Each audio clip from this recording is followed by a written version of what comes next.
زبور 15 خدا کیا تقاضا کرتا ہے؟ داؤد کا مزمور۔ اے خداوند، تیرے خیمہ میں کون رہے گا؟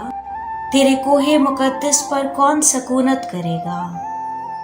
وہ جو راستے سے چلتا اور صداقت کا کام کرتا ہے اور دل سے سچ بولتا ہے، وہ جو اپنی زبان سے بہتان نہیں باندھتا اور اپنے دوستوں سے بدی نہیں کرتا اور اپنے ہمسایہ کی بدنامی نہیں سنتا، وہ جس کی نظر میں رذیل آدمی حقیر ہے، پر جو خداوند سے ڈرتے ہیں ان کی عزت کرتا ہے، وہ جو قسم کھا کر بدلتا نہیں، خواہ نقصان ہی اٹھائے، وہ جو اپنا روپیہ سود پر نہیں دیتا اور بے گناہ کے خلاف رشوت نہیں لیتا، ایسے کام کرنے والا کبھی جنبش نہ کھائے گا۔